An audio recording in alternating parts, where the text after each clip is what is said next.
नमस्कार, मैं हूं रचना। सीआईएन न्यूज के क्राइम टाइम में एक बार फिर आपका स्वागत है। आइए आपको आज मुंबई की एक घटना के बारे में बताते हैं जिसके तार यूपी से जुड़े हुए हैं।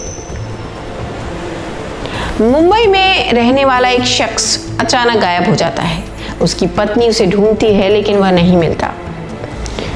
आखिरकार 4 दिन बाद पुलिस में गुमशुदगी की रिपोर्ट दर्ज कराती है। फिर उस मरे हुए शख्स का भाई यूपी के गोंडा से मुंबई आता है अपने भाई का पता लगाने के लिए। काफ़ी कोशिशों के बाद भी उसे अपने भाई का कोई सुराग नहीं मिलता। इसी तरह 11 दिन बीत जाते हैं। 11 दिन के बाद उस मरे हुए शख्स की 6 साल की बेटी अपने चाचा को बताती है कि उसके पापा किचन के अंदर मौजूद हैं। 6 साल की बच्ची की बात सुनकर उसका चाचा सन्न रह जाता है और पूरी बात जानने के बाद पुलिस के पास जाता है और सारी बात बताते हुए अपनी भाभी पर शक जाहिर करता है। पुलिस मौके पर पहुंचती है और देखती है कि किचन में बेतरतीब सी टाइल्स लगी हुई हैं और चारों तरफ मिट्टी भी फैली हुई है। किचन का फर्श खुदा हुआ है। जब पुलिस के द्वारा फिर से फर्श की खुदाई की जाती है तो फर्श के करीब 3 फीट नीचे एक लाश जो कि 4 टुकड़ों में काटी गई थी पुलिस को मिलती है।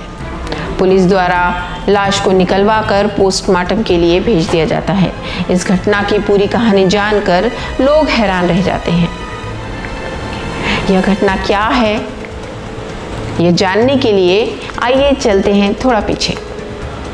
यूपी के कोंडा में रईस नाम का एक शख्स रहता था जिसकी शादी 9 साल पहले 2022 में शाहिदा से होती है। इन दोनों के 2 बच्चे, 6 साल की बेटी व 2 साल का एक बेटा भी है। सब कुछ ठीक चल रहा था। रईस काम के लिए मुंबई जाता है। उसे मुंबई के दहिसर इलाके में सेल्समैन की नौकरी मिल जाती है तो रईस अपनी बीवी और बच्चों के साथ यहीं शिफ्ट हो जाता है। कुछ समय तो सब ठीक चलता रहता है लेकिन इसके बाद पत्नी शाहिदा की जिंदगी में अमित उर्फ अनिकेत मिश्रा नाम का एक शख्स आता है। दोनों चोरी छिपे मिलने लगते हैं जिसकी भनक पति को लगती है और पति ऐतराज करता है, लेकिन उसने कभी नहीं सोचा होगा कि उसकी बीवी ऐसा कुछ उसके साथ कर सकती है।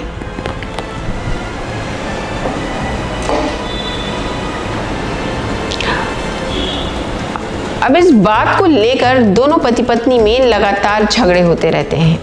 21 मई को एक बार फिर उसकी बीवी और उस शख्स को यानी अमित को रईस आपत्तिजनक हालत में देख लेता है।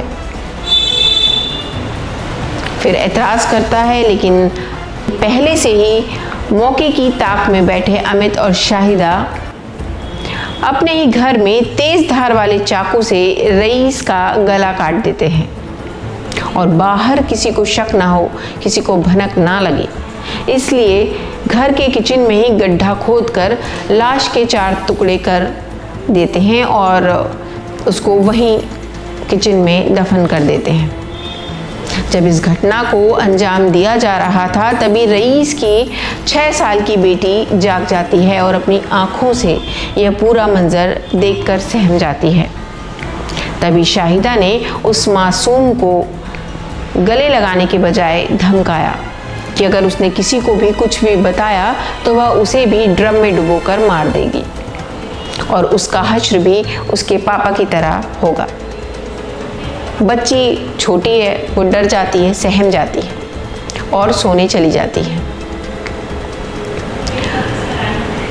रईस के मर्डर की साजिश काफ़ी पहले से की जा रही थी क्योंकि घर में रेत, सीमेंट, टाइल्स और काम में आने वाले सभी औजार घटना के समय उस वक्त घर में ही मौजूद थे।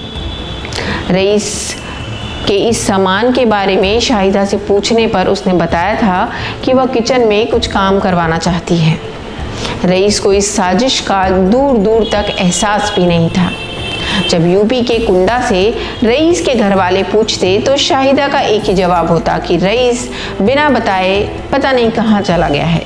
परिवार वाले भी चुप हो जाते। रईस का पूरा परिवार हैरान परेशान था। रईस का भाई अनीस कुंडा से अपने भाई को खोजने के लिए मुंबई आता है।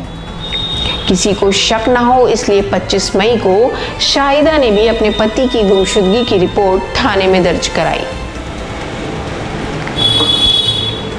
इधर अपने चाचा को देखकर 6 साल की मासूम बच्ची ने सारी घटना सिलसिलेवार अपने चाचा को बता दी। सारी बात जानकर अनीस पुलिस में कंप्लेंट करता है और अपनी भाभी शाहिदा पर शक जाहिर करता है। पुलिस जब घर पहुंचती है तो पूछताछ में शाहिदा पहले तो पुलिस को भी गुमराह करती है। जब पुलिस द्वारा सख्ती से पूछताछ की जाती है तो शाहिदा टूट जाती है और अपना जुर्म कबूल कर लेती है। इस तरह 6 साल की मासूम की गवाही पर अपने पापा की हत्या के जुर्म में मां और उसके प्रेमी को गिरफ्तार कर लिया जाता है। तो देखा आपने, कातिल कितना भी शातिर हो, कहीं ना कहीं कोई ना कोई सुराग या किसी भी तरह अपने गुनाहों से नहीं बच सकता। इसी तरह की और घटनाएं लेकर हम आते रहेंगे। देखते रहिए CIN न्यूज़ नेटवर्क।